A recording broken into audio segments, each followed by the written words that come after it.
hacer las compras, limpiar los baños, tengo que hacer una lista para... Y ahora tengo que abrir la puerta, pero ¿qué será esto finalmente aquí? What is it that you want? We've come here for this furniture. All right, girls, hey, that's a fireplace, dummies. It's nailed down. Come on. Now we got a two-piece sofa here. We got these two armchairs. Let's see, that table. Yeah, and this big chair goes too. But for why? Well, listen, sister, my company ain't business for its health. We sell household compliances, and we expect the old Mazuma in return for them. Mazuma? You know, voodoo. Voodoo? Why for you say voodoo? Well, try filthy lucre then. How does that strike you? In fact, there's 150 snappers due on this stuff, and it's been due for some time now. Smackers? You mean kisses? This stuff ain't paid for. That's why we're going to drag it out of here. Now, come on, girls. Let's get it moved out. Oh, my goodness, my precious. Will you watch where you're going? I go where I look, but you don't look where I go. Hey, what gives? Oh, Senor Rex. Every time I turn around, I got to shed this skyrocket. Again, you don't look where I go. Well, what's wrong, Queenie? What the heck's going on here? Oh, Senor Rex, you're such a sore sight for my eyes. What's there's a bunch of penguins doing on our couch? They take him away. Yeah? Yeah, no money, no furniture. Get it? Hilarious, Katie. That ain't what I was told by my boss, brother. Well, I don't give two hoots what your boss brother says. The furniture stays here. See, she stayed. Where's Liv? I think in the library. I yell, but I'm not there to leave. Well, keep your coveralls on, sister. We'll think of something. Nothing but a payment of do-re-mi's gonna keep this furniture here. All right, girls, we'll wait a minute and see what pretty Percy here can dig up. Okay, tickle puss Polly. I'll be back.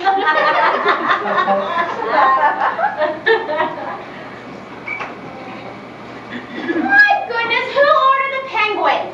Oh, Miss Billy, she's saying no dinero, no muebles. No money, no furniture?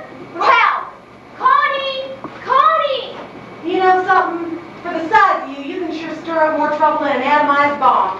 I shall spray the furniture with DDT. That way you have no termites. What are you calling a termite? You little parcel of a bombshell. I ought to show you a thing. Excuse me, what's this I hear about the furniture? Oh, hey, will you just watch it? Cow! Always, you look right, don't go. Mr. Vladdy, she's saying no dinero, no muebles. I mean, no smackers, no furniture. What is this all about? That there little atomized bomb said everything I gotta say.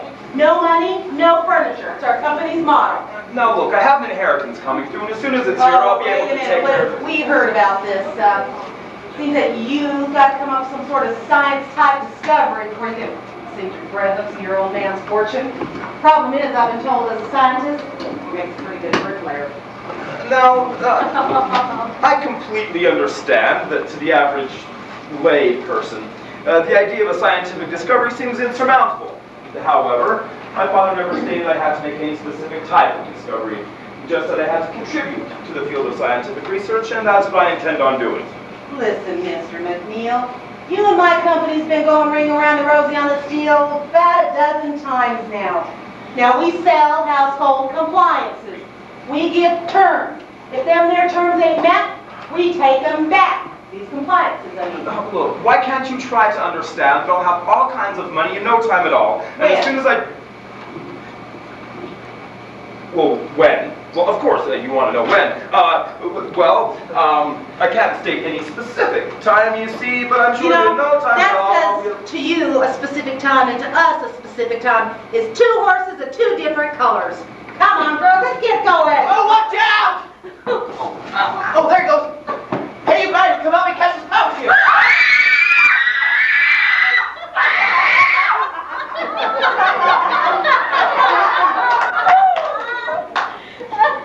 Rex, go out the front door, please. Lorena, you go off the French windows to the deck. No, raton. It's all right, Queenie. I just take the whole thing.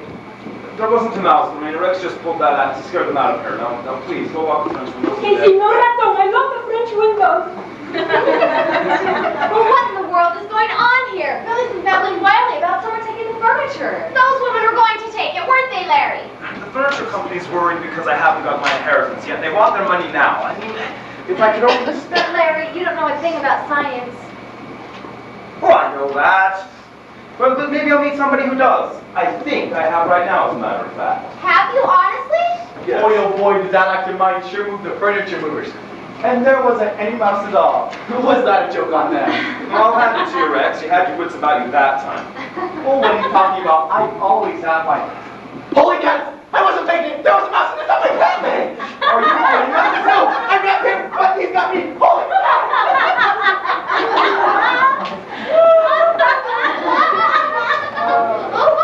Well, Larry, what did you mean when you said a moment ago you thought you had found someone who does know about science? Well, you remember me telling you when I got back from my trip last week I have a surprise in store for you. Yes, but what in the world did you find up away in the Canadian woods? He's just kidding, I know him. They admitted they were over 100 miles from civilization. Well, that's true. That's true. But you'd be surprised at what, and who we found. Well, that's that. I took that little mouse down a peg. Hey, his feet were like icicles. It reminded me of that time when we were in that logger's cabin up in Canada. Only your feet were bigger.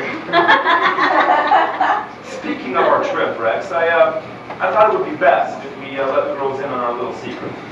Oh, possibly. If you landed here, right out of the blue, the shock might be too much for the little hearts to stand. He? You mean you found the man you want up there? Well, we might be able to call him a man, eh, Rex? Oh, sure. Provided we cite over a few of the major points. Well, go ahead and tell us. Yes, do. We're just dying to hear. Well, it was one night about dark out there. We ran into this cabin in the middle of no man's land. It must have been, what, 100 miles from nearest town? A mere 100? Brother Larry, it was 1,000 miles we walked that day if we toddled an inch. It must have been about 100 miles. We've been walking for 2 days. It was 100 a day at least. Anyway. In this cabin was this young fellow. Really? Was he good looking? Good looking? No, he's just kind of your regulation hermit. Yeah, and you should have seen that one-room cabin. Well, it turns out this old geezer told us his uncle had just passed away. Oh, that's too bad. Was he all alone? Alone? That guy was so all alone, he didn't even cast a shadow. However, the uncle, it turns out, was an extremely clever scientist. Although he must have been disappointed to love at some point because the boy was really innocent. Yeah, that was our deduction of the situation. Turns out the lad's parents passed away when he was very, very small. The uncle moved him up to this cabin before he could remember. He's been there ever since. How adventurous. Oh, sure. Robinson Crusoe in real life. It turns out the uncle was a confirmed woman hater. Yeah, we're sure we're right on that story because the whole time we were there, we didn't find one picture of a woman. My goodness, how odd. Odd? It was plain depressing. What did the boy use for pinups? Pictures of old beauty scientists. The boy actually never left the cabin at all. Or the uncle made no trip to civilization. The boy never really went further than the river about 2 miles below. I'll bet the old boy had a girlfriend at the trading post. Well, I know this is hard to believe, but not only has the boy never even seen a woman, but he has absolutely no inclination of what they're even like. He thinks they're some sort of pet that men keep. No, great. It's the truth. So help me Hannah. The uncle taught the boy everything he knew about science, but that is all he knows. He surely wonders what the rest of the world is like. Yeah, so we invited him downriver to visit us and learn how the rest of the world lives. He's coming here? When is he coming, Larry? Tonight, yes, I arranged for a plane to land at the airport. A taxi will meet him there, bring him here, and Rex and I will sneak him upstairs to make him presentable before we make the introductions. Come on, Connie, we have to get ready. Let's go upstairs and make some lunch, if you would, please. Rex and I have to find some clothes for him. Doesn't he wear any clothes? A bearskin.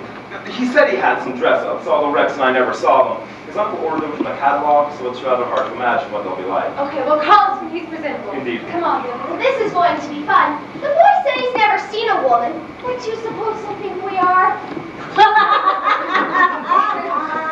don't want to miss the look on Daffy's mouth the first time he sees a woman. I'll say. Max, I know this is a stupid question, but what did he say his name was? You mean to stand there, lean there and tell me you've actually forgotten the guy's handle? It seems like it should be something I shouldn't forget, but I just can't seem to remember it. I'll say you shouldn't.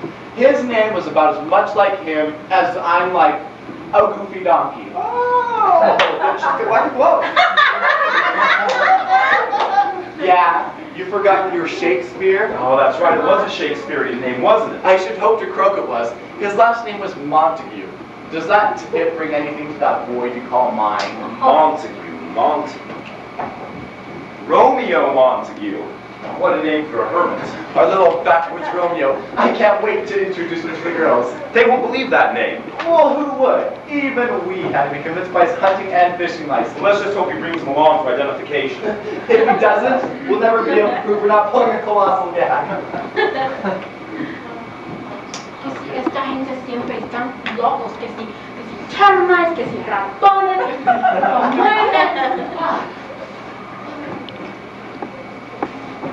Oh, here, I'll help you. Oh, how do you say pesado? Oh, you mean heavy. Oh, yes, it is heavy. Yeah, there. Gracias, señorita. Thank you. Oh, you're welcome. Lorena, we're expecting a guest at any moment. Shouldn't you unlock the front door? But the termites, señorita. Termites? The muebles, the furniture movers. Well, that's all right. I just saw them drive away, and they won't be back until tomorrow. Hopefully Larry can think of a good one by then. Okay, sí, bueno, I unlock it. Oh, good for you, Billy. You're getting things straightened out. Well, Lorena and I managed. Connie, what do you suppose this hermit is really like? Oh, probably like any hermit, I suppose. Well, the boy spoke as though he was young. Do you think he's at all good looking? Oh, good heavens, no. They say he dresses in a bearskin, and he probably has a beard. Well, I hope not. They tickle. Or whoever saw a hermit who didn't have a beard. Oh, well, things are looking well again. I sure hope Larry can think of something so we won't have to lose all of this. Perhaps the hermit will really have brains. Let's hope he has. He probably hasn't anything else. It'll be an experience. Meeting him, I mean. Oh, no doubt. In fact, there's one thing we need to be careful of, Billy. Something about the hermit? Yes, we have to be poker-faced. It would be embarrassing to us all if we should laugh when we're introduced to him. Miss Connie, el señor Montague is waiting outside. Montague? We don't know anybody by that name. Connie, what if it's the hermit? Well, I wonder. What does he look like, Lorena? Oh, beautiful, señorita. Beautiful. It's not the hermit, then. But if it's not him, I wonder who in the world it could be. Well, show him in, Lorena. Well, Connie, aren't you going to stay? Oh, well, no, I have some letters to write, but you can attend to him. Oh, but I don't even know the guy. Oh, neither do I. It's probably someone here to see Larry or Rex or both. You can make him feel comfortable till he appears. I always have to deal with the uninteresting guests around this dump. Miss Billy, el señor Montague.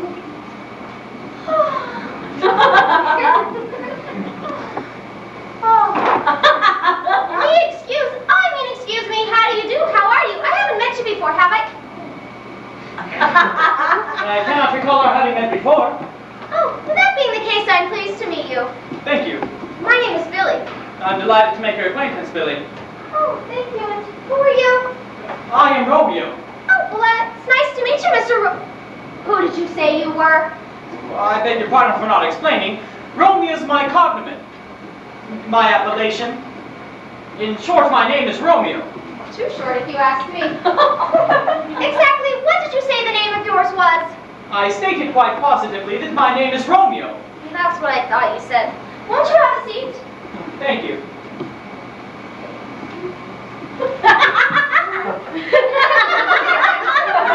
It's all right. You won't go through.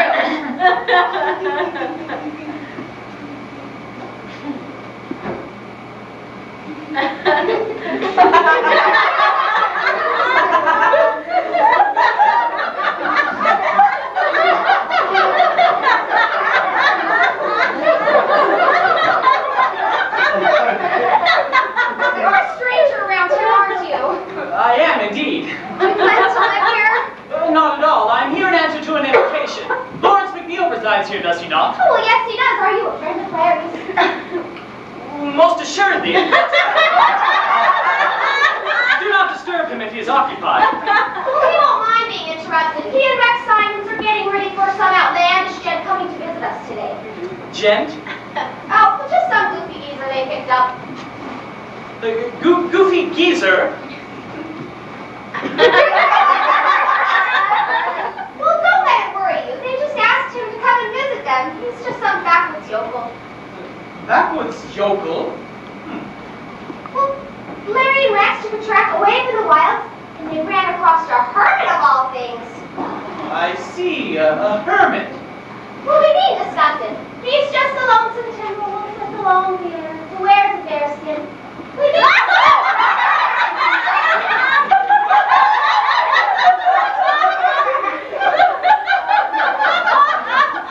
Please do discuss him. I somehow feel a kinship with him. You say he has a beard. Well, the boys didn't actually say he had a beard.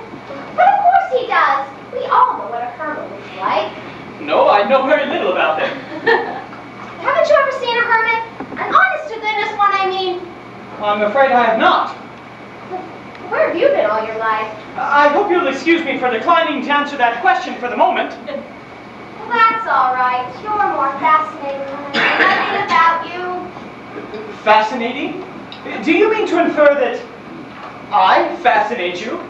Well, of course, any strange, handsome man always fascinates me. I've never met anyone quite like you before. That's just your line, but I like it. My, line, did you say? Sure, I know you're just stringing me. Stringing? Well, I'm not sure I understand your meaning. I am conversant with the culinary art of stringing beans, but just how does one go about the process of stringing a human being? You mean you don't know, honestly? I'm afraid I do not. Well, you've heard of throwing them a line or stringing them along. Get it? Get it? If by that you mean do I understand, most assuredly I do not. You've heard of pulling the wool over one's eyes, haven't you? Pulling the wool? I've heard of wool being taken from sheep, but no. You've heard of bulldozing, of course. Most assuredly, I saw... Well, there you are, bulldozing. Pulling the wool over one's eyes, throwing them a line. They're all the same. But bulldozing is accomplished by means of a gigantic vehicle. I saw such a machine at a mine where I visited. Billy, will you... Oh, I beg your pardon. I forgot you're in company. This is Larry's friend. He says his name is Romeo. Well, how do you do? This is my sister, Connie McNeil. How do you do, Mr. McNeil? Mister. Sister? I beg your pardon. I'm sorry, I was communing with myself. A pernicious habit, I must confess. Have you called Larry yet, Billy? No, Mr. Romeo and I were just having a fascinating conversation. I'll call him now. Oh, please do right away. I need your help in getting ready for this boys' backwoods yokel friend that's coming. Backwoods yokel? Larry, you have company. Well, it was very nice to have met you, Mr. Montague. Romeo Montague. Who do you think you... Oh, never mind. I hope you'll excuse me. Larry will be right down. I hope you'll excuse the seemingly morbid curiosity on my part, but you have an odd voice. Oh, I have I?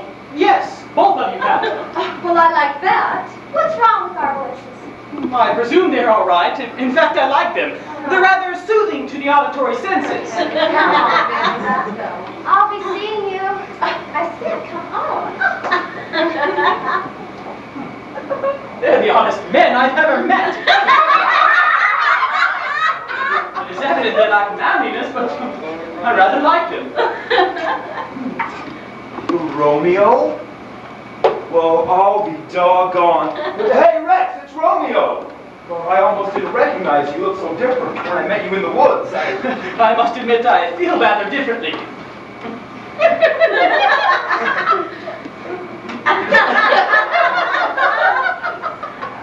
Anyway, I sure am glad to see you. Well, I hope I don't appear too strange in these clothes. They're somewhat different from my accustomed attire. Oh, Romeo? Holy mackerel! How did you ever know him, Larry? Ah, gee whiz, you sure live up to your name now. Hey, Larry! Hey, Larry! Daddy came. It was with a great deal of difficulty that I decided on the type of apparel in which to appear.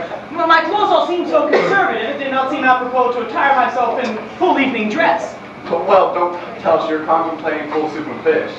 Oh, no, I'm not at all hungry. No, Romeo. Full soup and fish. It's slang for full evening dress. Slang? Yes. Don't you even know what slang is? I'm afraid I do not. Well, you know about conjugation. Most assuredly. Is that slang? No, not exactly. You see, we say sling, slang, slung. Today, we sing it. Yesterday, we sung it. And tomorrow, we'll slang it.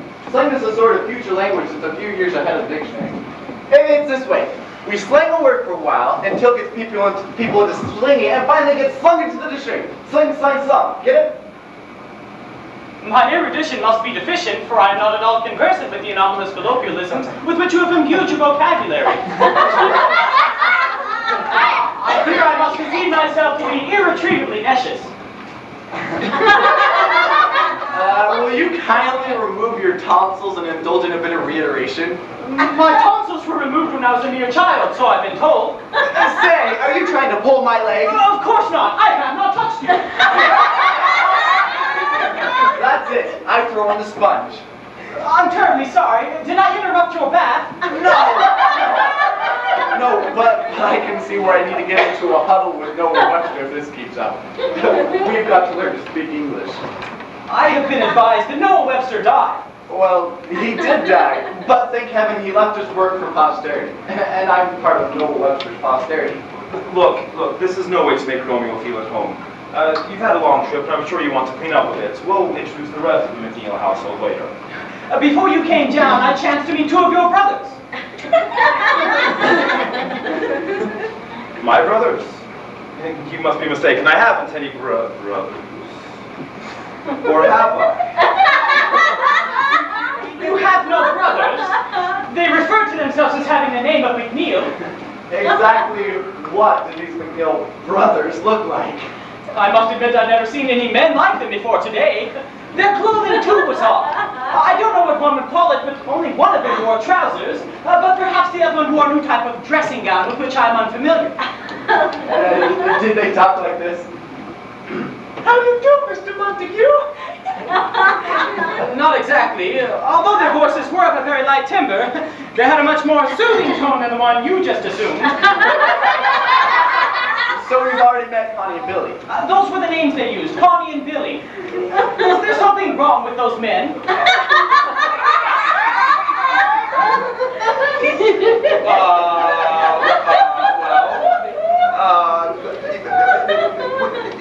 Yeah, as men, there's something decidedly wrong. So you've never met any fellows like them before? No, never. Brother Romeo, you can thank your lucky stars you never did meet a man like that. Really? They seem to fascinate me. You and a half of other guys. Are they something different? Oh, very different. And you'll find that you'll be different once you get to know one of them well. Yes, Romeo, they are something quite different. Do you mean to infer that there are two entirely different types of men in the world? Well, there's a... you tell them, Larry. I haven't the heart. Okay. Well, Romeo, there are men like you and Rex and myself, and then there are men like Connie and Billy. I see. I must remember that. Oh, by the way, do you have any women here? Oh, what in the world do you think we've been talking about? But no, just what did you ask, Romeo? I asked if you have any women here. You mentioned them up at the cabin. Well, sure we have some women. May I see one? Sure you can see one. Can you, Larry? Did your uncle ever tell you anything about women? Oh my, yes. He told me all about them. All about them? You sure must have been a wise old guy. What did your uncle tell you, Romeo? Well, Uncle Benvolio said that women were a sort of dumb animal. And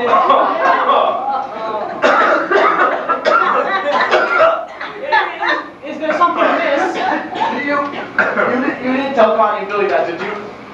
No, I cannot recall that I did. Just what else did your uncle tell you about women, Romeo? Well, Uncle Benvolio said that some men were insane enough to let women ride into their homes. And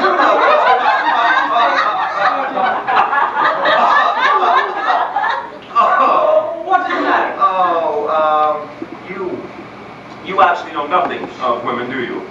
Not first-hand information, of course, but Uncle Benvolio said the best possible place for women was in pens in the backyard. Of course, I've never even seen one of them. That's what you think, brother. I'm afraid we have a problem child on our hands. You better have this guy wake up. I was hoping you would enlighten me on the subject. Uncle Benvolio was so reticent about women, I have become truly curious. Oh, well, don't kid yourself, brother. Your uncle's reticence didn't cause all that curiosity you feel boiling within you. Didn't your uncle tell you about your mother, Romeo? Hey, yeah, Uncle Benny told you about her, didn't he? No, and I've often wondered about the origin. Don't wonder anymore. It's a ticklish subject. Oh, what more are we going to tell the guy? Do you mean to infer that there is something I don't know? What you don't know is now filling every library and bookstore in the United States. Do you mean to tell me there are things about women Uncle Benvolio did not tell me?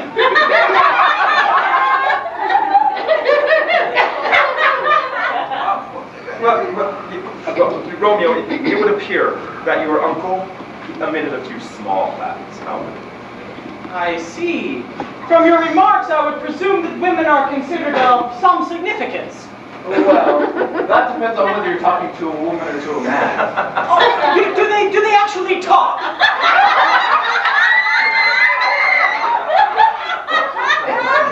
If he only knew what's in store for him. I presume their powers of speech resemble that of a parrot.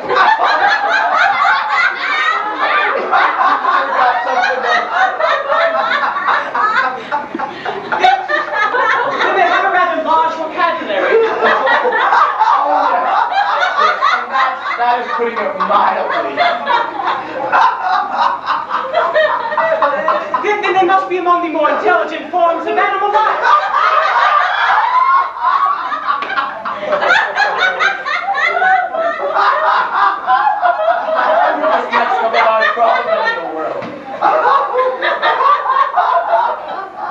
I have not attempted to be humorous.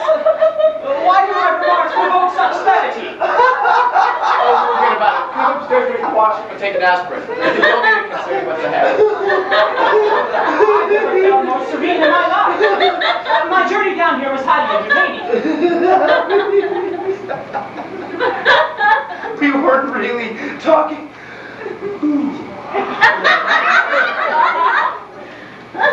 We weren't really talking about your journey down here, Romeo. Oh no, nothing's as easy as that. It's your proposed journey into the feminine dimension to which we refer. Feminine dimension? I don't understand. Oh come on, I've seen everything.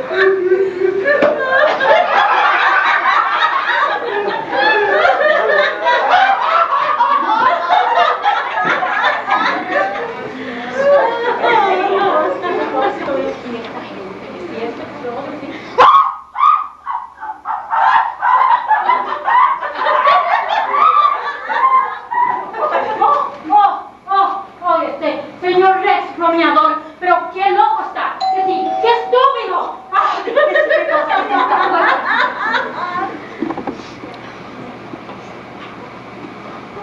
The Señor Laddie is upstairs. Oh, hi, Orpha. Hi, don't bother to call him, Lorena. I'll have a talk with Billy and Connie first. Okay. What's new, Billy? Plenty. I really have something to tell you today. Oh, sounds interesting. We need something interesting in this one-horse summer resort. You remember how mysterious Larry and Rex were when they returned from their Canadian trip? Oh, they just about devastated our collective feminine curiosity. Have they decided to divulge the big, deep, dark secret? Well, hello, Orpha. I thought I heard your voice.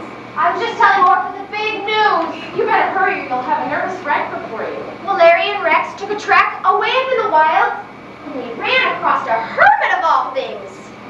Well, every self-respecting hermit lives by himself 100 miles from nowhere. Well, just wait until you hear all of it. Yes, just wait. The boy said that he was young, wore a bearskin, and you could smell. Oh, Billy, You're using your imagination. Suppose I am. They didn't have to describe him. We all know what a hermit looks like. Well, what's this hermit got to do with us? They've invited him here. They have? When's he due to arrive? Any minute. Isn't it exciting? I suppose he's on his way down the big river in a canoe. Isn't it the most excitingly exciting news you've ever heard? And isn't it the most unusual news you've ever heard, too? Well, I'll admit it has the makings of an interesting experience. Well, Larry says he's a scientist, and we may get some scientific discovery out of him. Then Larry can get his inheritance. From a hermit? If I were Larry, I wouldn't bank on that too much. I wonder who that awfully handsome young fellow was who came to see Larry. Oh, probably someone Larry met recently, I suppose. He's always bringing some strange character around or inviting them to call. That boy was no character. He was wearing a brand new tux, and he sure looked handsome to me, honey. But you shouldn't be interested in handsome strangers, Billy. You're going steady with Rex. What of it? Does going steady with Rex revoke my hunting license? Well, whoever Pretty Boy was, he's loony. I wonder who he thinks he is. He had the nerve to introduce himself as Romeo. He's handsome enough to be Romeo, isn't he? Just because he's a bit good looking, you'd forgive him anything. Well, don't tell him, of course, but I'm perfectly satisfied with Larry's good looks. And besides, looks aren't everything. Perhaps not, but it's sure easy on the eyes. If I had a face like Romeo's to gaze into for the rest of my life, I'd never need glasses. Well, we won't need to worry about the hermit's good looks, for he won't have any. Well, I suppose not, but hopefully he has something. If it's only a mysterious gleam in his eyes. Oh, come on, Orphan, help us get ready with lunch. You'll have plenty of time to court with Larry later. Well, how do you know that Larry and I have reached the courting point? Perhaps it's just a scrapping point. Larry says you're practically engaged. Oh, he does he? Well, how nice of Big Brother to tell everyone but me. Well, he just mentioned it. Don't tell him I said anything. Your Big Brother and I are going to have a little talk, and pronto. Oh, no. Oh, I thought I heard the girls down here. Girls? Don't you even know what girls are? Should I? No, I guess I'm expecting too much. Romeo, please make yourself at home. I need to go upstairs and speak with Rex. Don't bother about me. Do not allow my presence to demoralize your usual agenda. Well, I'm glad to see that somebody around here thinks I have an agenda. Although I didn't know that my life was quite so organized. But it doesn't matter. Please, Romeo, make yourself comfortable and I'll be down in a jiffy. Jiffy? Forgot. I should say I'll be down in a minute. Minute. Jiffy. It's all so odd. Larry, will you... Oh, well, I beg your pardon, Mr. Montague. I'm glad I heard Larry down here. He was, but returned above to commune with Rex. I told him to proceed with his usual agenda. You're not a local boy, are you? Local boy? Oh, you mean I'm not the permanent resident of your city? No, I am not. Mind telling me where you're from? Not at all. I am from across the river in Canada. Oh, how interesting. When did you move here? I have not moved. I merely made the journey to visit with Larry and Rex. Well, I've never heard them mention you. When did you arrive? A few minutes before I came here. It was all very fascinating to me. I've never been to a town this size before. I suppose it does seem rather small after Toronto and Montreal. Well, I've never seen Toronto or Montreal. I'm from a very small community. Well, then what is it that makes this town fascinate you? Is it so much smaller than towns you've been in? Oh, no. It is a great deal larger. Larger? Yes, indeed. But I'm afraid I am interrupting your preparations for this visitor you were expecting. Oh, Billy and Orphan can attend to it. Besides, he's just some hermit Larry and Rex picked up. Have you seen this hermit? Oh, no, but you know how such people are. They wear animal skins and have long beards. Oh, they do? Oh, my goodness, yes. Somehow I feel there is something strangely amiss. Well, I thought everyone knew what hermits look like. No, I know very little about them. Well, haven't you seen them in the movies? Movies? I mean, in the motion pictures. Motion pictures? Well, perhaps you refer to it as the cinema, as they do in England. I'm frightfully sorry, but I seem to be completely at a loss as to what you are talking about. Well, perhaps you refer to it as legitimate drama then. Oh, you were referring to drama. Of course I have read dramas. I believe I like Shakespeare best, though Ibsen, Molière, and their contemporaries. Oh, I love Shakespeare too, although I always felt he kept his women's roles rather small. Women's roles? Were there women depicted in Shakespeare's plays? Oh, of course, you know, Portia, Lady Macbeth, Desdemona. Were they women? Well, that's what the scripts tell us. How odd. What's so odd about that? Of course, Uncle Benvolio edited everything I read. Your uncle, did you say? Yes, Uncle Benvolio raised me from a mere child. Oh, he did. Yes, that is how it happens I have a cognomen of Shakespearean derivation. Uncle Benvolio was named for the Shakespearean character and was responsible for the appellation which is now attached to me. Romeo Montague. I should have guessed it immediately. May I inquire what you should have guessed? You're the young man luring Northbound in a cabin 100 miles from nowhere. I'm afraid you've been misinformed. Have I? Yes, the settlement of Nowhere is directly across the lake from my cabin. Really? Yes. My cabin is 100 miles from the trading post, not 100 miles from Nowhere. Now do you understand? And what's the name of the trading post? Where are we? Oh, yes, the name of the trading This post. is it. What is it? Where are we? We're at the name of the trading post. I fear you misapprehend. Where are we? I'm trying to tell you where we are. The name of the trading post is Where Are We? Where Are We is 100 miles from Nowhere. Just where do you live? I told you just directly across the lake from Nowhere. And what's the name of your cabin? This is it. What is it? This is it. Well, This is it. I don't get it. Do you mean that you do not understand? That's precisely what I mean. This is it is the name of my cabin. Oh, I see now. By saying that is it, you mean this is it. And this is it, the name of your cabin, which is situated on a lake 100 miles from where are we, and where are we is 100 miles from nowhere, which is located directly across the lake, and this is it. My, how simple. Isn't it? By the way, I hear you're somewhat of a scientist. I prefer to refer to myself as a student of science. My scientific achievements are still in the elementary stage. Now you're just being modest. Not at all. In fact, I was still serving my apprenticeship when Uncle Benvolio passed away. Really? Well, what kind of scientific experiments did your uncle perform? His major interest lay in atomic research.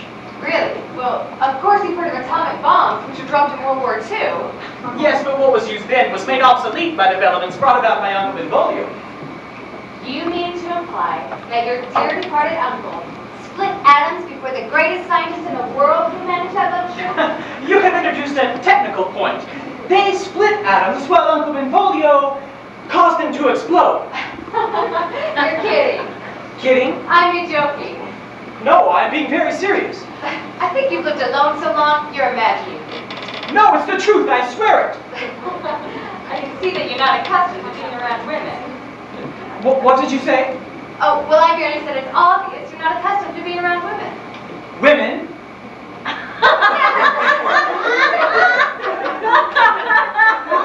When have I been in the presence of a woman? Oh, for heaven's sake, don't try that line on me. Lying? Well, don't stand there and try to tell me that you don't know that Billy and I are women. You and Billy, women? But women are animals. Well, they are they? Well, who told you that? Well, Uncle Benvolio, he said that women were a sort of pet, that some men were insane enough to let live in the house. He said it was like keeping chickens in the house. Uncle Benvolio said the best possible place for women was in a coop. That's so, well, I'm a woman and just try keeping me in a coop. Well, unless I had 4 wheels and a motor. This is amazing. Then women are female men. Don't be such a sap. Don't you realize your mother was a woman? Did you know my mother? I mean, wasn't she, he, a man? Well, hardly. She was a woman. Oh.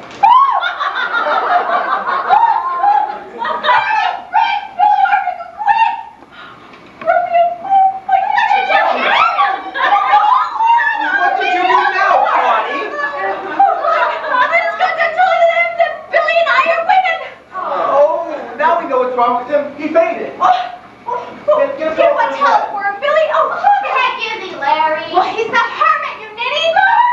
Oh, I forget to towel that guy. Oh, no. Okay, here's the... Time to wake up. Wake up, wake up.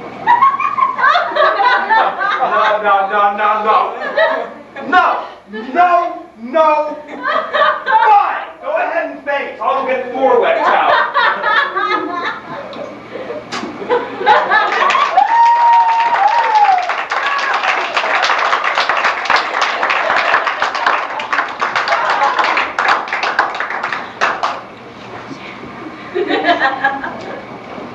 Come on, you guys. We have to practice this. Otherwise, we're going to get in big trouble. Are you guys ready? Yeah. Will you start us? I'm too shy. Will you? No. Fine, I'll do it. Here we go. 5, 6, 7, 8. It had to be you. It had to be you. It had to be you. You can't do that. We'll get in trouble. Okay, let's all stand in a line. Okay, here we go. 5, 6, 7, 8. It had to be you. It had to be you. Wandering around, finding somebody who. No. It's too all over. We don't sound like those people on the records in the store. We have to start over to get. The people in the records, they sound better. Maybe we can tug our ears. Go ahead. Okay, let's all stand in a line this time. Maybe it'll look better. Okay, here we go. 5, 6, 7, 8. It had to be you. It had to be you. Wandering around. That was we don't sound that bad, do we?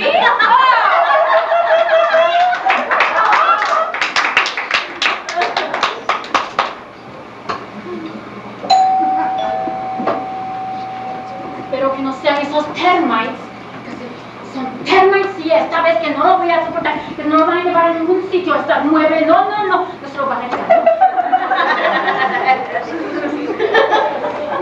Not you again. Do we have to start in where we left off last time? You all know look where you going? Hey, listen, none of that double talking. Don't you bother to call your boss down either. This is my last stop on the road home today for the fixins, and mouse or no mouse, I'm taking them this time. No, so you're not these termites. Let go of me. Oh, no. Would you so please to look where I'm going? And would you so please to take yourself to some place that is else? Take myself to some place that is else? Oh, if I wasn't dressed up like a guy, I'd show you a thing or two. Hey, get in here. Come on. Grab a hold of the same stuff we were going to take last time, only take it this time. Oh, and if you see a mouse today, stand still. I'll call us a cat. Okay. That one that just left here ought to be fine. That's right, girls, don't let it get away. Well, big, beautiful, and broke. What's your tale of woe this time? This time I have some real news for you. Oh, yeah? CC. See what? CC Jess? I don't see anything. No, look, see, it's Spanish for yes, get it? Hey Larry, I was just talking to Romeo and I don't think it... I see that the penguins are back on our couch. What do you mean our couch? You're not a member of the family. Well, I will be. Snacky cakes, if you must say the word. So I'm going to stand here and listen to these starry-eyed kids play kissy face. Do I? Not at all. There's the door for you and your crew. And don't forget your coveralls. All right. What you got to say worth the use of my ears? Go ahead, let's make it big enough to film. Oh my gosh. Has it got to be that big? Listen, you skinny little runt. I used to be a strong woman in a circus. And I used to be a sprinter in a college. Brady cat always sprinting away from trouble. Just like a woman. Because I haven't found anything worth fighting for, she thinks I'm a coward. You two kids have the craziest way of courting. I'll have you understand we're not courting. That is right. I sure wish you'd work on a little defrosty. Well, whatever it is you two are doing, forget about it for now. I have some business to transact with... Yes. with this,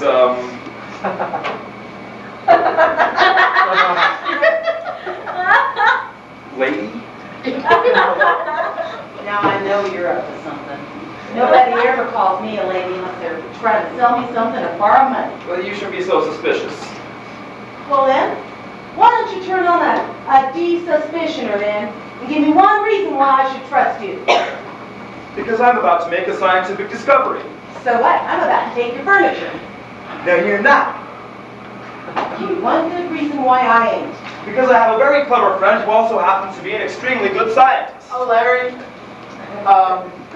Your skinny little pal here seems to disagree with you. Either that or he disagrees with something in his stomach. Don't pay attention to Rex. Nobody does. Rex, huh? I used to have a dog by that name. Say, are you calling me a dog? I sure am. What are you gonna do about it? Please, may I scratch it, please, ma'am? Okay, why don't you tell me about this scientific friend of yours? And just because I used to be with the circus, don't get any funny ideas. I don't know nothing about scientists, because I do. I know Edison well enough to call him Albert. Thomas Alva Edison. Albert, you sure must have been some pals. You know what? I think I'd probably just better talk with your boss in the morning, okay? Oh, no, you don't. That's just another one of your stalls. Oh, we call them rooms in this house. Aren't you thinking of that barn you used to live in? So help me, Hannah. I'm going to turn you into a man or a mouse. You better try a man first. After all, a mouse is a mouse and there's no changing that. Look, I have the proof to present to your boss. I don't know. Look, the boy inherited his father's genius, worked under the direct tutelage of his uncle, both of whom are very well known. I really and truly have the proof of what I say. Okay, but I'm going to say as Abraham Washington once said, you can fool all of me part of the time, and you can fool part of me all of the time. But you can't fool all of me all of the time. So help me, Hannah. I particularly remember that "So help me, Hannah" that you stuck on the end of that. Look, not only do I have proof in the matter with clippings and letters of recommendation, but if you insist, I am prepared to present you to the scientist himself. Oh, Mr. Barnum, how right you were. Not only is one born every minute with two to take him, we are even gazing on twin suckers encased within one torso. Skinny little pal still seems to disagree with you. Seems a bit skeptical about this medical scientist. Now, as I mentioned, don't pay attention to Rex. He was a born skeptic. Oh, yeah? Well, why don't you try some bicarbonate of sodium? See, I know all about this because my great aunt Hypatia, on my foster father's stepfather's side of the house, had terrible problems with dyspepsia. Just that bicarbonate of sodium fixed her up every time. It should. Oh, I've never been so utterly thrilled in my entire life. And where is this devastatingly charming young Backwoods Romeo that you've been telling me so much about? Well, Aunt Rachel, he wasn't There he is. You don't have to tell Rachel. She knows. He has that aura of the wilds about him. That woodsy tang hanging over him. Why, that halo of naturalness. Just to look at him, one can tell at a glance he's one of nature's own. Well, they're big fellows. She won't look where she go again, Senor Lottie. She's such a goer, no looker. Keep your hands off of me. Who do you think you are? Samson and his dandelion? I bet you'd be a dandelion on a date. How quaint. Attired in coveralls and an old painter's cap. How like a woodsy hermit. Wave my eye, lady. I believe in being practical and cheap. Sister, you described yourself to a T. Do I understand that you're calling me cheap? Oh, I didn't do that. Oh, well, never mind him. Let Auntie Rachel have a look at those beautiful eyes of yours. They're pink and green with black trimmings. How does that suit you, sister? Good heavens, girls! Your hermit! He's not a man! He's a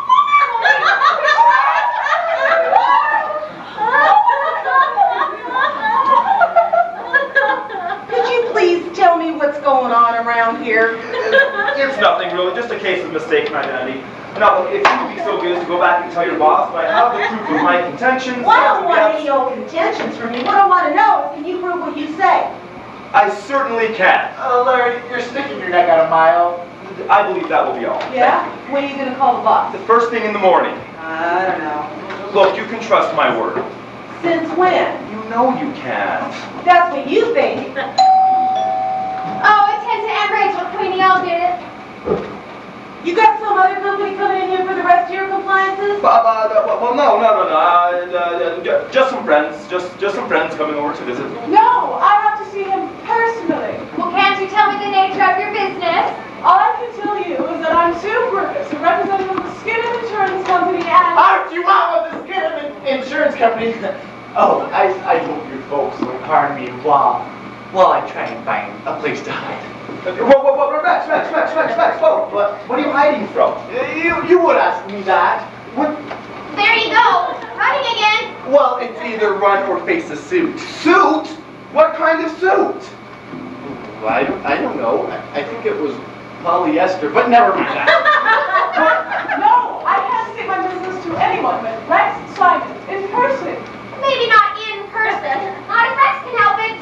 I knew it. Rex Simons is little me, officially yours, goodbye.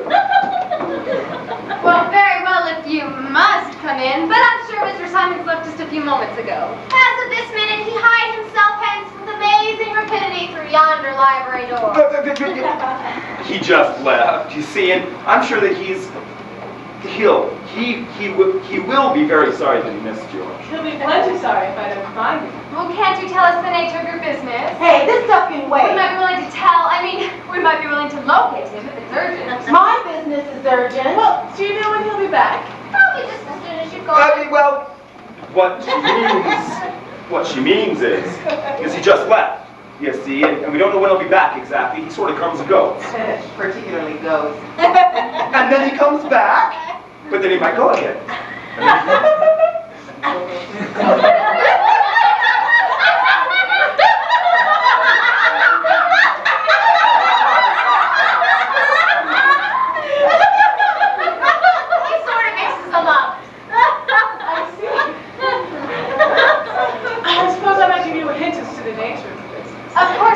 Confidential. Well, he was involved in a traffic accident. The night before last? Excuse me, did you say a traffic accident? Yes. The night before last? Yes, I did. Was he driving a car? I'm pretty sure. And was the car he was driving damaged? Oh, yes, rather badly, you see. Oh yeah, I see a lot of things I haven't seen before. You don't mean it was your car? Oh, that's precisely what I mean. So my car developed a little ailment, did a Rexy old pal. Larry had to try to get the details from him. Do you know what? That's probably all I'll get from him, is the few details of my car that are left. Do you want to serve a summons on Mr. Simon? I hope. No, there should be a court. Oh, wait, he'll be there. He'll be there. He may not be seeing much, but he'll be there. But I have to see him personally first. No, okay. Well, if I get to him first, he won't be interested in anything you have to say. Are you sure that he's not around? Well, yes, but we'll tell him you're looking for him. You know, as if it's not bad enough I have the talking penguins here trying to steal my furniture, old Rexy boy has to go out and smash my car. I think I smell a mouse. Honey, it's smelling up for a horse. You smell a mouse. You smell a mouse. When you rang the doorbell, the little mousey ran out of here so fast, he left his step behind it. Don't pay any attention to him. He's mad.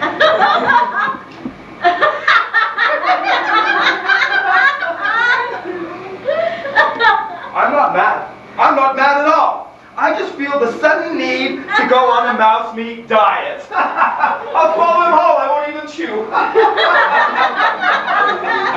I bet that'd be fun for Rex. Come on, girls. We've had a free show for today. Let's pick up this seat and walk. No, look, you can't take our furniture. Give me one good reason why I can't. Because you don't own it. It's ours. What you think. Why do you have to be so stubborn? My brother told you about the scientist who can work marbles. Oh, I ain't taking any more words from you people. My boss told me to come in here and get this stuff, and if you guys give me any gup, I'm supposed to call the cops. That's what my boss said. That's what I'm gonna do. Come on, girls, let's get rolling. Now, just stop. Look, I give you my word of honor. Honor? You stand there and talk about honor? You just let that skinny little sidekick here run out on that poor woman. All she was trying to do was sue him for an accident. Honor my foot. Be reasonable. I know you don't look reasonable. But you always have to be the way you look. I'm done argufying. Come on, Larry. Larry has a real chance to get his inheritance now. A real chance. You can't take our furniture and leave us with an empty house. You'll have a fight on your hands if you try to take this stuff. See, you see, we have this ermitaño, and this ermitaño has this invención, and this invención is going to give us the dinero. What in the world is wrong? Don't you dare touch our furniture. If you do, I'll tear your head. We have a real scientist now. And maybe one of us will marry him. He's a friend of mine, a brother. He'll do anything for a friend. Girls, I appreciate this, but all this hubbub is getting us nowhere. So if you just please be quiet and listen to me for just a moment. Hey, what's going on in here? We take our muebles. Let him have them. None of us want any pebbles anyhow. She means the furniture, you dunce. Don't you call Rex Simon a Oh, dunce? are you Rex Simon?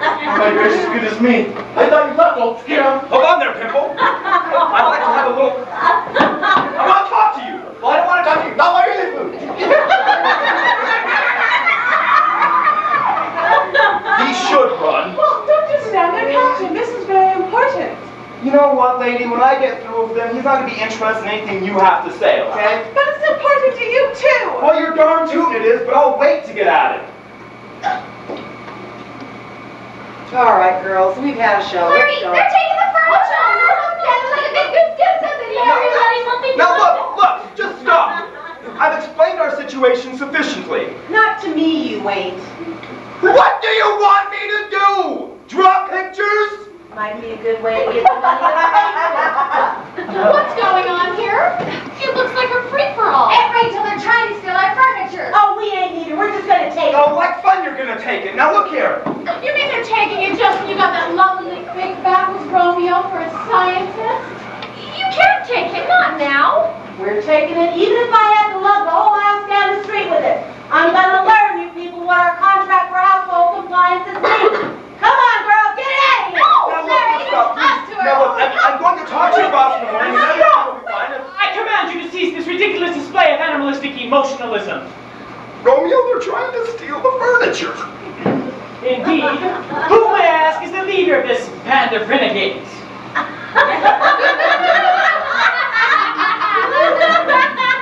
I don't know what you just said, mister, and I don't got a band either. What can I do for you? Cease this infantile display of acrobatic wordage, which I must say is reminiscent of a juvenile delinquent. Are you trying to make a monkey out of me? Would you like a banana? All right, one more time. I'm not taking any more of this interference. We're going to take this stuff out of here like my boss said. Now, come on, girls, get up, get it out of Hey, here. Larry, I just had to come back. I don't care what happens. Neither do I. Oh, listen, I'm risking my neck to come back here and tell you you're nuts to all you're lucky that goofy Romeo wants you. I mean, that guy's no more of a scientist than I am. Are you by chance referring to me, Mr. Simons? Oh, and a couple of gushes. No, what exactly was this drivel you had dribbling over your chin? Now, quickly, come up with an explanation, or so help me, I'm gonna... You're Rex Simons, aren't you? You're Skinner's right-hand female yes man, aren't you? I have to deliver a message to you personally. Skinner with the summons for Simons. Oh, come on, girls, let's get this stuff out of here. They keep talking and they ain't saying nothing. Now look, please! Just stop! Oh, what do you think you got there? An ABCD bomb. Well, sure we CD bomb. What about it? Beside this implement of destruction, which you perceive balanced so precariously upon my upturned digits, all known atomic destructive forces are as bits of straw tossed upon the angrily foaming crest of hurricane-lashed surf. Uh-huh. Well, we'll take your word for it. Now, please, get on with your fairy tale. You must comprehend that this is not a tale. Oh, sure. You said it was a bomb? Of course, you are not conversant with the theories and practices of nuclear physics, however... If that thingy is half as powerful as you think, we don't need it. Pipe down, dunce! Neither, of course, are common laymen like yourself familiar with cosmic rays, deuterons, cyclotrons, electrons, positrons, neutrons, ionization, radioactivity, transmutation, uranium, or plutonium. Great jumping ginger. Is this that scientist friend of yours? It's not really a bomb. He's throwing us a line. Would you like a demonstration? No. Hey, you might be telling the truth, just in case you are. Don't throw that thing! You great big strong she-man. Look, if a regular A-bomb blew Hiroshima and Nagasaki off the map, then what do you think a super annuated physics like he's got would do to a dear home sweet home? Romeo, it would appear that these furniture people, they don't believe that you're a real scientist, and I was just wondering, what do you think we could do to prove that you are? Larry, don't encourage the guy. To prove my status in the field of scientific research, I committed hurless implement of... No! Oh, That thing's gonna blow the kingdom come! no, I thought you branded him as a fake! Well, I could have gone holding the wrong branding iron, couldn't I? How am I to know that you're not just trying to fool us with that tomato you got tucked there in your flipper? Would you care to catch? No! What are you doing? Look, do I understand that you believe that he's a real scientist then? Well, I'll take his word for it. Great, and so then you'll let the furniture stay here until I can speak with your boss in the morning then? Yeah, sure. Great. Okay, fine. By those monosyllabic utterances, am I to infer that it is your intention to imply your willingness to discontinue pestering Mr. McNeil this evening? I still don't understand your fancy words, mister, but it's sure okie dokie with me. Just don't go experiment with that thing while we're here. Great, if that's all then, I will bid you all adieu. Come on, girls. When you gonna call my boss? The first thing in the morning. Yeah, I don't know. That thing doesn't look real. Well, anyway, I'll thank you for all the trouble you caused me. Well, don't thank me. Thank that A to Z tomato your scientific palsy Wowsy's got tucked in his mitt. Don't take no offense, mister. I didn't say what I meant. Good night. That thing had better be real. It will be. If it ain't, you better start in tomorrow morning sprinkling gunpowder on your cereal. 'Cause me and the boss are gonna come at it, and we're gonna feed you explosive. And you best get you some justice system used to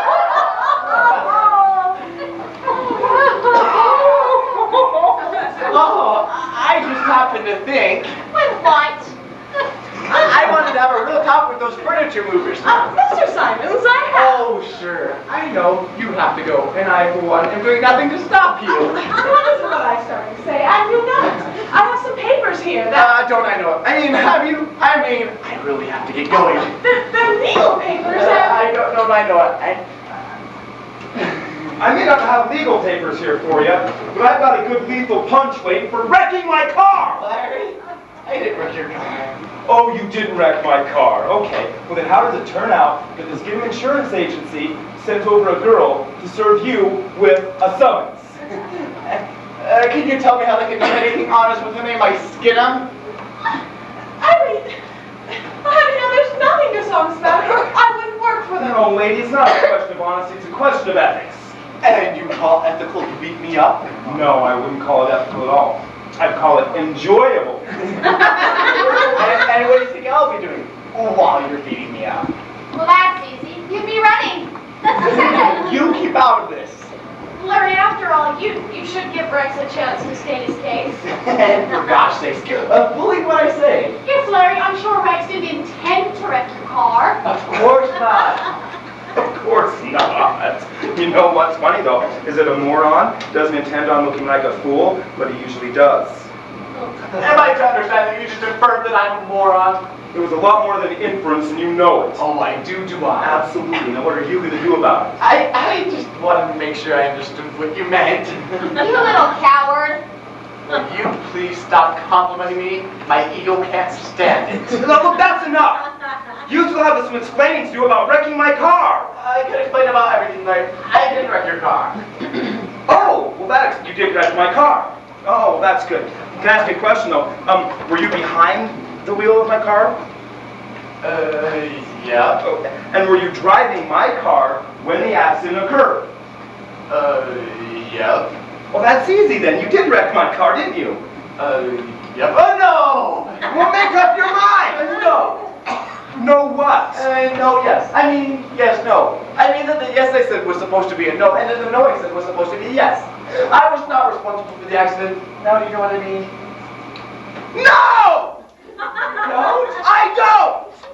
Such silly arguing gets you no place and fast. And if Larry keeps on scaring the poor little old fraidy cat out of the feelings he has, I'll probably have a nervous breakdown. You listen to me, my fine feathered frilly property. That is enough, children. Why, what a very strange evening. Let's go to the kitchen and brew ourselves a fresh cup of tea. After this, I could use one. Orphan, before you go this evening, I'd like to have a talk with you, please. Well, you'd better hurry up, Larry, darling. Or it might be too late. How did she get that way? He's my little backwoods Romeo. Oh! Is that so? If you had the brains to concoct it on, and then had the nerve to hold the whole crowd at bay with it, I might condescend to accept a date with you, Mr. Simon. That blame thing could have blown us to the little different back, and that blame Romeo knew that, and what he did not take any nerve. Perhaps. But you had your chance to prove that you actually had nerve. And I noticed you didn't try to take the thing away from him. Did you hear that? Why, an atomic bomb has a universal power back and that little flip has the nerve to tell me that I had the nerve to take the thing away from him? She sure has her nerve, telling me I have no nerve. You know what? Since you're so very well practiced defending this nerve you absolutely don't possess, what say we get to the bottom of this car wreck? Let's forget the darn thing. I mean, I was at the bottom of it when it happened. Well, swell! That's great. Then you had a perfect view of what took place. Larry, I'm as innocent as a baby lamb. You sure are. A black one. Mr. McNeil, perhaps I could shed a little Yes, light. great. Swell. Go ahead. Yes, please shed some light, and that way I'll be able to see the pieces better when I rip them apart. Oh, listen, Larry, I can explain about everything. Just, I'm listening! if you have to listen so loud. You wrecked my car! Honestly, Larry, honestly, I didn't do it. I know you didn't do it honestly. What I want to find out is the crooked means you used in doing it. Trusting soul, aren't you? Oh, will you stop looking at me as if I were the canary just before the cat swallowed it? Well, Mr. Simons, I have good news for you. That is the last straw. Here I am about to be chewed up and spit out by my brother-in-law. I haven't got yet. And you have the nerve to stand there and gargle about a summons being good news? And I suppose my obituary would be fair news. And what would be your idea of bad news? All right. This has gone far enough. Look, Larry, your car is wrecked. You'll have to take it and like it. I will not take it and like it. But you, my fine feather fowl, you're going to get the stuff you get out of you, and you're going to take it and you're going to like it. Larry, you can't do that. I hope you'll excuse my intrusion into your conversation. I realize it is an unpardonable breach of etiquette, but it pains me deeply to see friends having such enmity toward one another. He's right, boys. I realize that it would be unseemly to encroach upon your hospitality to the extent that I will threaten you with this bomb. Should this altercation proceed to further bitterness, I would be unable to restrain myself. Romeo, you're tossing that thing around as if it were a rubber ball. It's perfectly safe, I assure you, if I do not make a miscalculation and drop it. Miscalculation? That guy's nuts! I presume you're indulging in some more of that odious jargon you call sling. Oh, so you think slang smells, eh? He did say odorous, you dunce. Well, I don't care what he said. I'm getting out of here. Mr. Simons, please don't run away. I have good news for you. Hey, just because my last name is Simons, don't get the idea that my first one is simple. Wait, Mr. Simons! I'm going to go get to the bottom of this car wreck, or I'm going to rip him apart.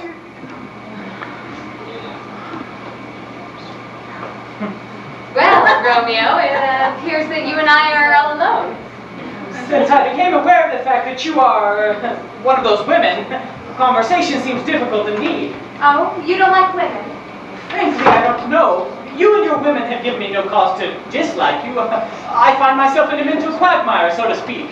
Are we so different from men? Not at all. In fact, you speak with a surprising amount of intelligence. Do you always carry this with you? Well, of course. Why do you ask? Well, I was just thinking if a girl were to make a date with you, but you don't make dates, do you? Make dates? Well, I thought they grew on palm trees. Palm trees and family trees. It is also very strange. I mean the manner in which you utilize words. You speak fluent English, and yet somehow you manage to convey the impression you're speaking an entirely different language. Well, didn't the boys explain slang to you? As a matter of fact, they did. But I must admit the jargon you call slang still eludes me. I see. You don't know very much about women, do you? Very little. Uncle Benfolio was most cryptic concerning them. Until I came here, I thought women were pests. You're not alone in that thought. But Uncle Benfolio must have known. Why, he probably knew too much. You, of course, know what marriage is. Marriage? Well, Uncle said it was a form of merger. But I'm sure you folks seem to have an entirely different definition for it. Do you know that men and women fall in love with one another? Don't be foolish. How could a man fall in love with a woman? Oh, I don't know, but lots of them do. My, it's most amazing. Unthinkable. And another thing. Some women fall in love with men. Now that's more easily understood. Are you sure you're as innocent as you have one to believe? Oh, but of course you are. It's just a male ego coming to light instinctively. So many women fall in love with one another. What on earth happens after they fall in love? Oh, they sometimes kiss. Kiss? Well, I said kiss, you know, osculate. You mean like a fan? I could explain that one too, but I won't. Do you mean to stand there and tell me you don't know what a kiss is? Most assuredly, I do not. Do you? Well, as a matter of fact, I do. Will you show me how it's done then? Didn't you ever hear of modesty in women? No. Do they have it? The answers to some of them would leave you guessing. Then you'll be so kind as to show me what a kiss is. Well, this is what I would call a unique situation. Are you sure you never saw a woman until you came here? Whom do you take me to be? Iago? Well, I'm not sure. Even a rose by another name would smell... Would smell as sweet. Until I get to know you a little better, we'll just say, would smell, period. I do not mean to encroach upon your hospitality, but your manners, actions, and colloquialisms intrigue me. For instance, this art of kissing. Well, who told you it was an art? I cannot recall that anyone actually referred to it as an art, but I assume from your recent reference to the action that it requires a given technique. You have kissed, of course. Are you kidding? No. Well, kissing isn't a thing that's done every day. I mean, it's not done a great deal in public places. Only the two of us are present. Well, that's right. Are more than two needed for a kiss? I mean, would we need help? Oh, that depends entirely on you. Then two of us can do it. Yes, it has been done by two. Excellent. I'm ready to be shown. Really, don't you? Listen, big boy, if you think you're going to pull a fast one on me... A fast one? Yes, dearie, because I'll bite your nose off. Well, nothing risked, nothing won. All right. Okay, first, you put your arms around my shoulders. Is this the action to which you aspire? I neither aspire nor perspire. I merely told you to do it, however it's right. And is that what you call a kiss? Oh no, that's only the beginning, brother, only the beginning. Then what must I do next? Or is it your move? Well, I guess it's really our dumb. Anyway, here goes. Now, hold me close to you. This is a strange proceeding. Do you mean thus? Oh! Let's make it this. Thus is a little too hard. There, that's better. Now, you simply place your lips on mine, and that's a kiss. Really? What's the point to it? Well, none if you don't automatically get it. Now you know, and I have... One moment, please. I feel as though I should carry on and see if I can understand. Well, if you must. Merely touch the lips.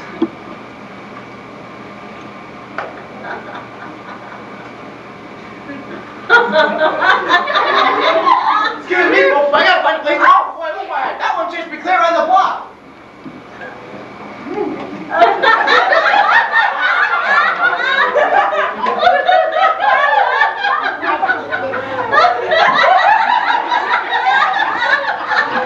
Hey, Romeo, what were you and Connie doing when I came in here? She... Hey, what were you doing? Connie was... She told me about the kiss. And was kind enough to show me how it's done. I've heard about dissipation in civilization, but... Dissipation? Well, yes, Uncle Benvolio often referred to the state of intoxication, but this is the first time I've experienced it myself. So you think that kissing Connie made you drunk? That must be my ailment. I seem to have all the rudimentary symptoms of inebriation. I cannot tell, yet somehow I feel possessed. I have such a giddy sensation permeating my entire being. And you don't know why kissing Connie made you feel that way? I can see no earthly reason for it. That's because kissing is out of this world. I see. I hope you'll excuse me, sir. I suddenly feel a desire to cogitate. Oh, go to it, chum. I know just how you feel. You have felt thus after a kiss? Oh, sure. I felt thusly and solely. I've had cogitation, coagulation, and condemnation all rolled into one. Then there's nothing organically wrong with me. Oh, no. If you didn't feel that way, I'd say that there was. I see. You don't happen to have a book of slang about you, do you? No. Why would I have such a thing? I'm sorry you haven't one. Slang is so difficult to fathom.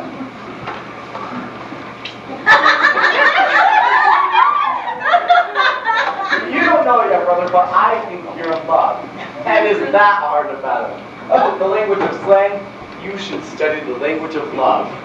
And what do you know about the language of love, Pinhead? Oh, won't you please defrost a bit, Billy? Won't you please start your courage a bit, Rexy? And what do you expect of a guy that's in a jam like I'm in? Of a real guy, I would expect a little courage.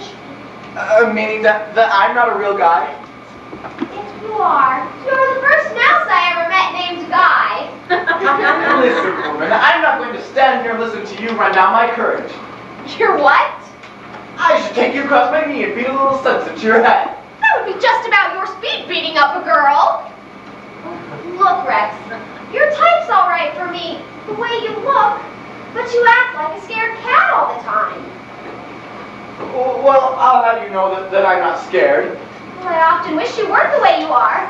I don't blame you. But how am I to help who I am? I guess my mother just dropped me on my head when I was a baby. Scared you for life? You should be ashamed. It just takes a little willpower. Why can't you be a man, Rex? I like you lots better than Romeo. But he's a man, so I guess I'll have to marry him instead of you. You mean you'd marry me if I got some courage? I said I like your type. But it's no use. You can never prove up any courage. Well, with you feeling that way towards me, there's nothing on earth that could scare me.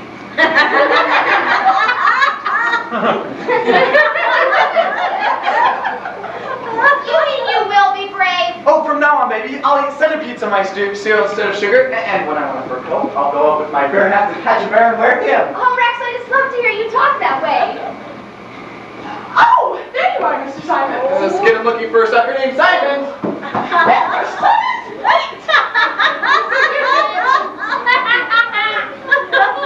Says he'll wear a bear. He wouldn't even dare wear a tan.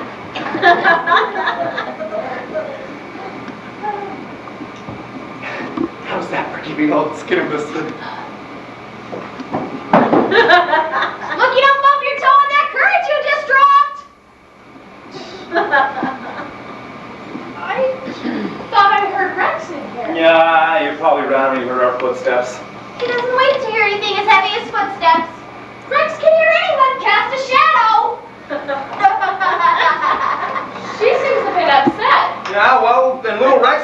be upset too if he doesn't come up with a good explanation for wrecking my car. But I don't want to talk to you about him. I want to talk to you about us. What about us? Well, I don't like the way that you've been warming up to that Romeo Montague. Oh, does it show? Well, it certainly does. Well, good. I was glad I wasn't afraid of it. But you and I were to be married. We're as good as engaged. Did you ever propose to me?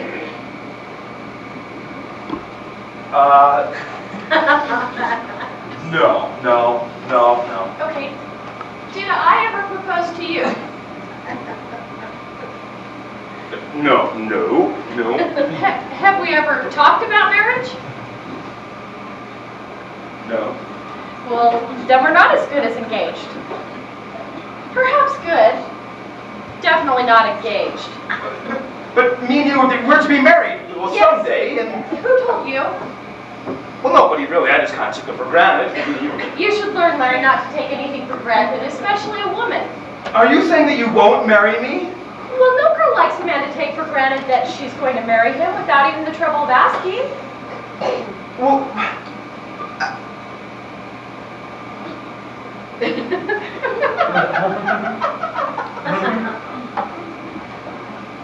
I am asking, right now. I'll bet Romeo wouldn't take a girl for granted. Romeo? Are you trying to tell me that you're in love with that Backwoods Woo picture? My Backwoods Romeo. Doesn't that sound romantic, Larry? Romantic? Well, that nitwit doesn't even know there is such a thing as romance. Now, he wouldn't even know how to kiss you. That's what you think. And when did he learn how to kiss? This evening. And whom, may I ask, was his teacher? Well, we girls were together, and he offered the job to one of us. And then? I simply couldn't resist his childlike technique. Technique? That Donald doesn't have any technique. You have to have experience to have technique, and he wasn't experienced when he came here. He is now. Why I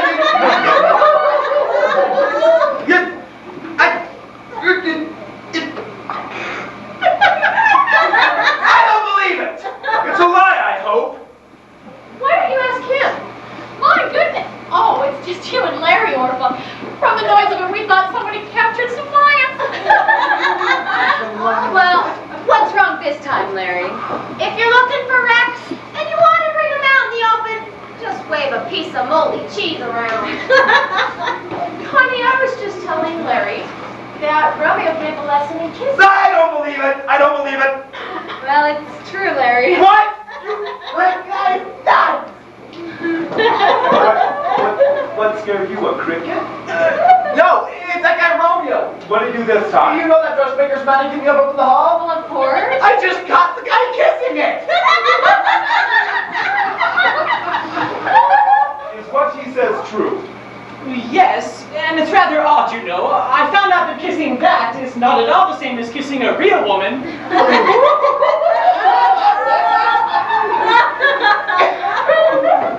So you did kiss a real woman then? Why are you Backwoods Romeo? I just thought you were here my Look out, Larry. He's liable to kiss you. Oh yeah? Come on, let's do this. Just what was it you wanted to show me, Mr. McNeil?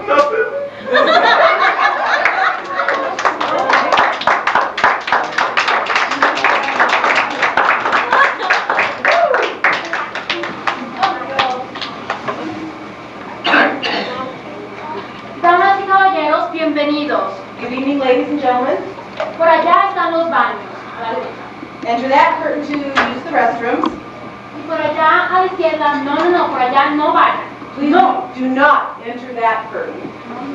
Y después van a la izquierda, dan una vueltita y están las concesiones. If you follow that hallway around, you'll come upon our concession stand. Right. We have a 15-minute intermission. Now, come on, get a move on. We don't have all night.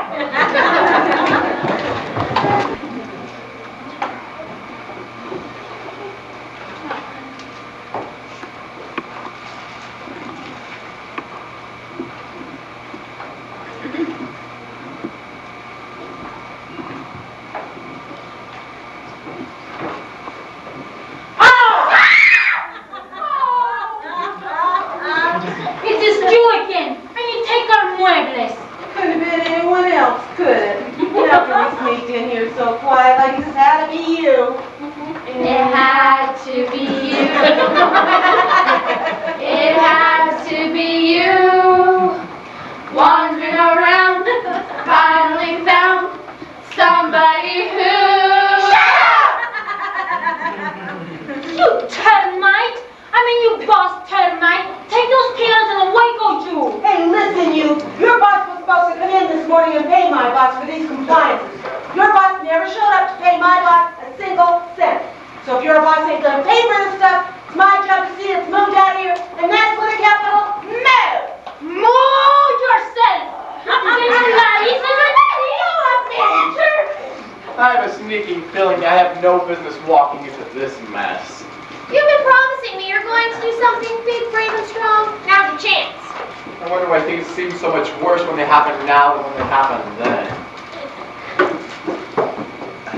Well? Oh, well. Oh, well. Oh, I'm well, thanks. How are you? I don't give a hoot how you are. What do you want? Just the furniture, man. Go on, Rex, show her your medal. Oh, my medal? Oh, you mean my heel iron? Here, right here. Let's go on, Orphan. We've seen the show from here on. So there you are. And there you are! You ain't come in with any money, and you ain't come across with any scientists that can invent nothing either. Nothing. Nothing is a hard thing to invent. Keep out of this! Better advice has been given to no man. I hope you'll forgive me for barging in like this without ringing, but it's you the only one who will successfully sneak up on Mr. Simon. Let's get him again with the summons for Simon. Oh, no, you don't. You traitorous. You stay right where you are, Mr. Simon. Here's where I get the books thrown at me. And what do you expect? You took my car out and threw it at somebody else. I'll have you know, Larry McNeil, that I didn't throw your car anyway.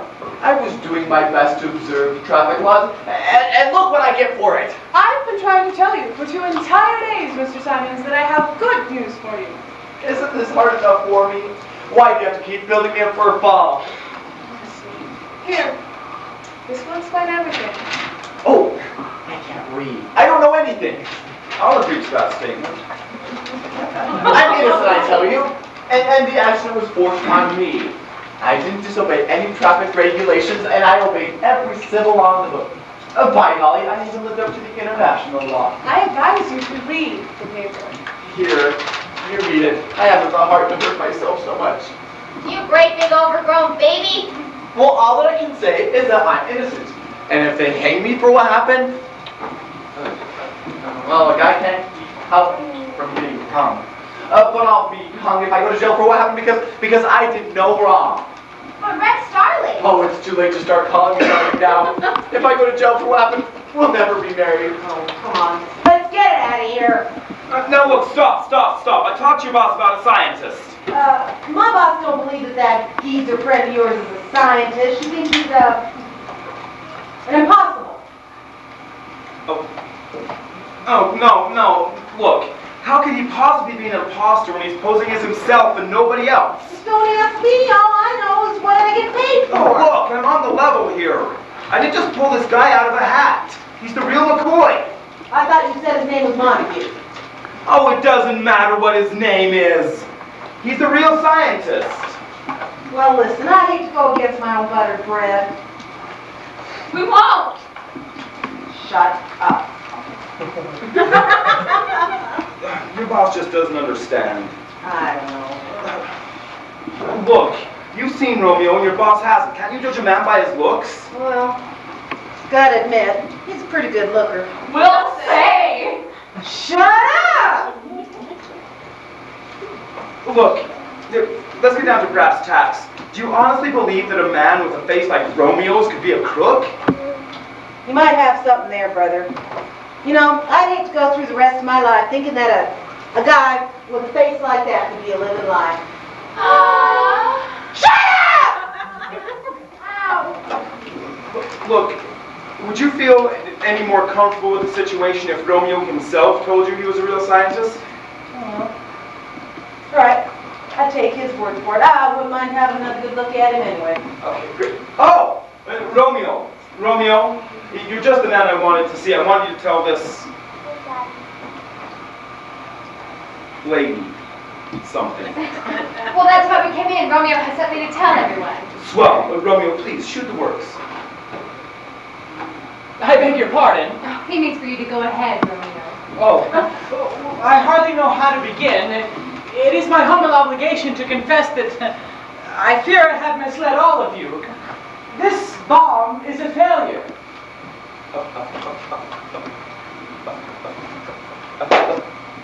A failure.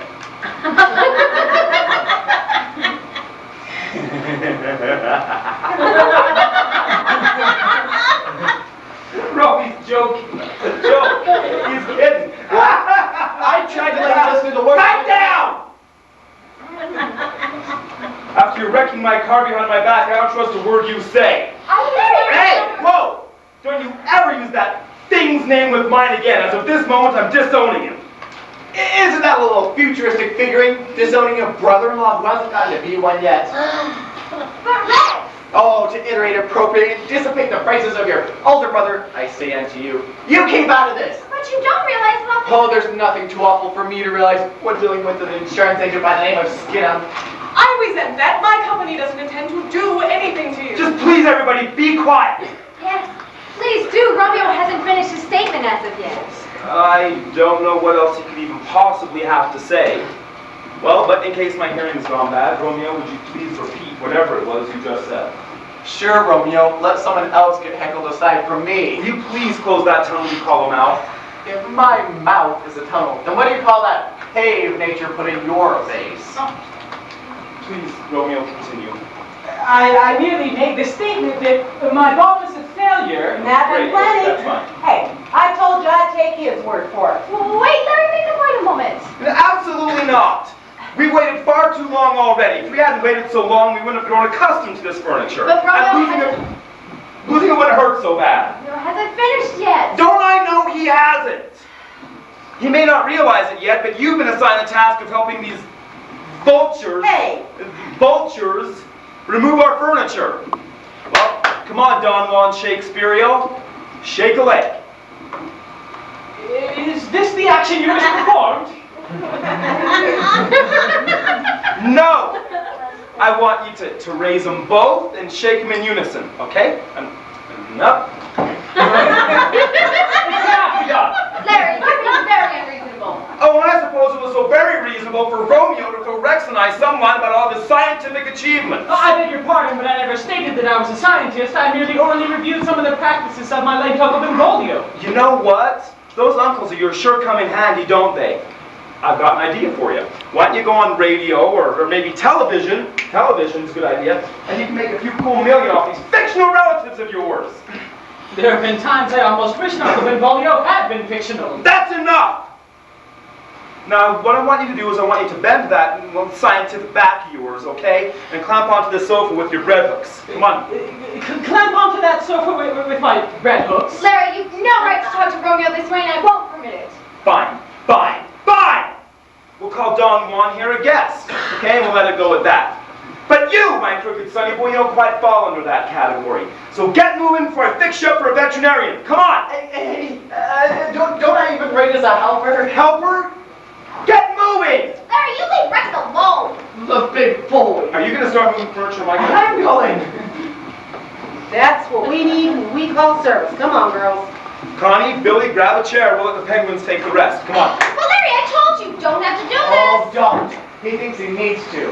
Honest to gosh, I never saw someone whose thinking was so loud and painful to others. You never mind my thinking and just get moving. I'm moving. I've never seen such a dumb thing. Guess he'll learn. Come on, lady, we better grab a piece of furniture and follow our man. I'm not built for hard labor. This is not my job description. Come on.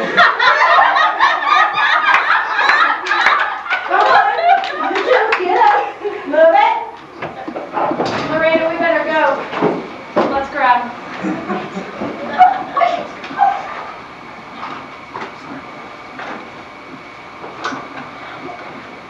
Been a real pleasure doing business with you, ma'am. Hope to serve you again soon sometime.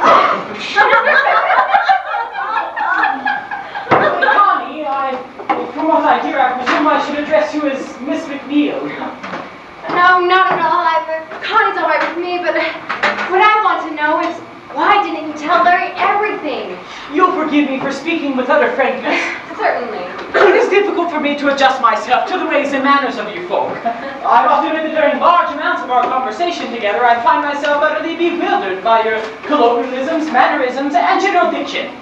But diction is clear speech, and we speak very distinctly. I beg your pardon, but diction is one's manner of speaking, his choice of words and phrases. Of course, I'm wrong again. You folks seem to have a different meaning for every word I ever learned. Well, come to think of it, perhaps you're right, but let's not talk about that right now. Let's talk about... Of course. Shall we talk about you and me? You and me? Certainly. I'd like to analyze the difference between us. Yes? What difference? Well, you see, our environment and... Well, before I came here, I never knew women had any reason at all. No. Well, Uncle Benvolio described women to me as being ugly, nonsensical, rather necessary but evil non-entities. On many an occasion, he would snort with disgust and say they were dumb. At the time, I misinterpreted his meaning and took it for granted that women were a sort of dumb animal. Indeed you did. Since coming here, I realized to what Uncle was referring by his use of the term dumb. Oh, he did. So your Uncle Benvolio told you that women were dumb, and now that you've come here and met a few, you found out to your own satisfaction that what he said was true. Oh, no, it's quite the contrary, I assure you. I thought he was referring to their inability to speak, when actually, since coming here, I have found he was employing a slang term. Oh, well, what do you think about women? I think they're wonderful. All of them? Well, I've only met those connected with this household, but you must believe me when I say they are above. Above? Oh, you mean tops? I've always found foreign languages difficult. Now that you've met several women, do you see any differences among them? I mean, do all women appear alike to you? Well, I can readily distinguish you from any of the others. I mean, do you like one woman more than you do one other? You brought up a very interesting matter. It's awfully odd, but I think I do. I've been wondering if I'm normal. Somehow I feel awfully odd. In what way?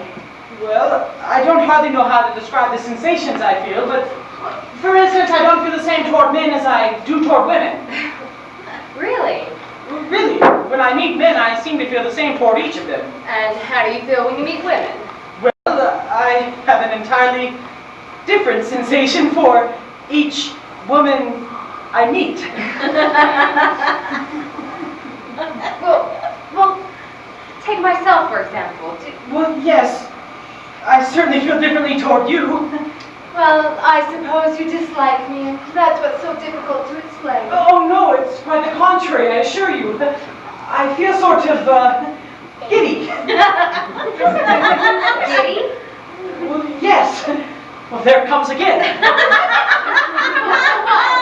Well, that giddy feeling. I feel almost irresponsible. How do you feel? Giddy? My hands feel as though they've contracted an electrical current. Is it contagious? Is what contagious? This emotion called love. I'm afraid I've contracted it, and if it's contagious, you may contract it. Well, would that be such a tragedy? I feel positively contaminated with the bacteria of love. I'm having a terrible struggle within myself to refrain from reenacting our kissing demonstration. Would you like to reenact that scene? Well, what was it Uncle Benvolio used to say? Get thee behind me, Satan. Get thee behind.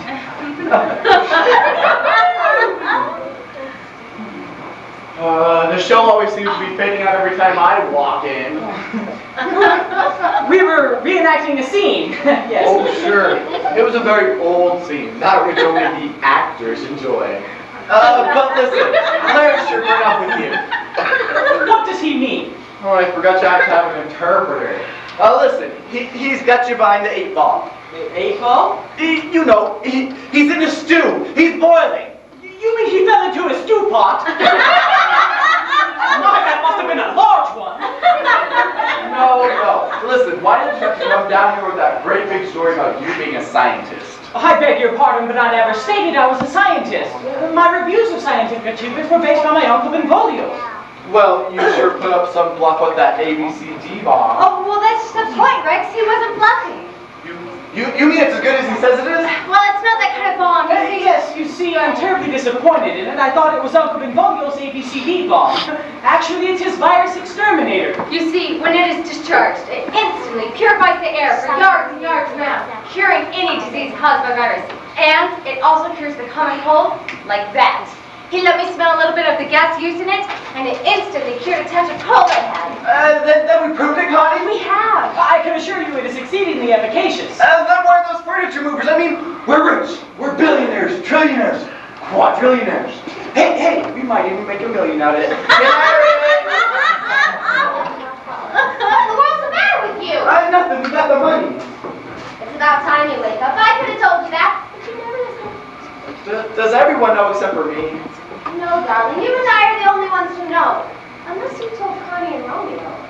I told them, but they told me. Well, how could they tell you? I'm the only one who's seen the paper. Paper? What paper? About the accident, silly. No, I forgot that for the time being. Let me out of here before she serves me with another one. Oh, but you're going to get $2,000 out of it. Where in the world am I going to get 2,000 smackaroos? Let me go! From the accident, silly. I told you that I don't have... You mean I'm going to get 2,000? 2,000 and me. How come? Well, pulling that rich man out of the car was the bravest thing I've ever heard of. And it's so wonderful of you, darling, to look into rich man to say.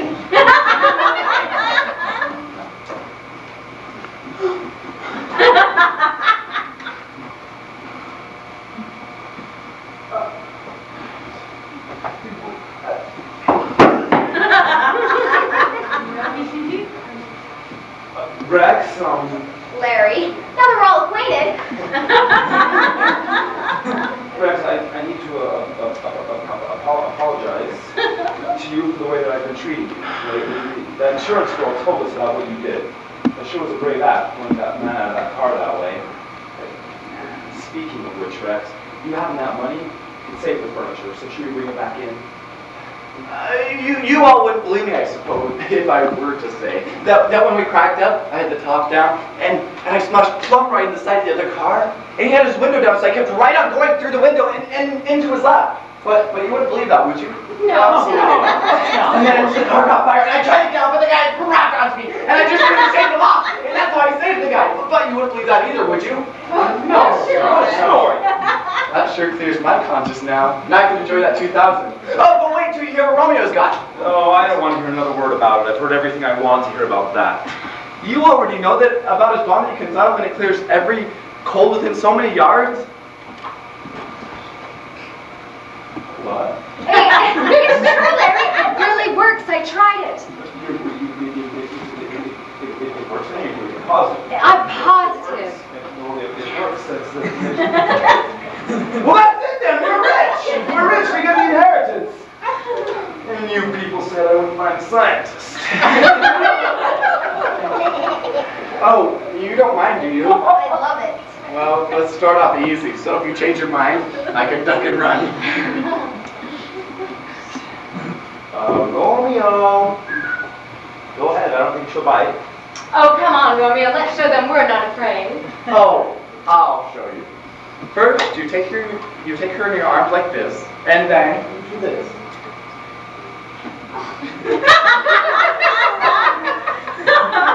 And is that what you call a kiss? Yeah, that's a kiss. You were in error. So it was you two.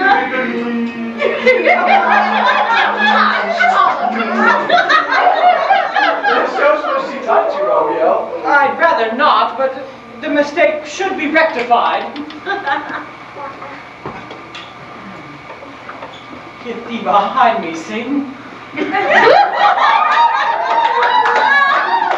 Now, which do you like best? Rex's right way or your wrong way? Have either of you tried my way? No, but we will.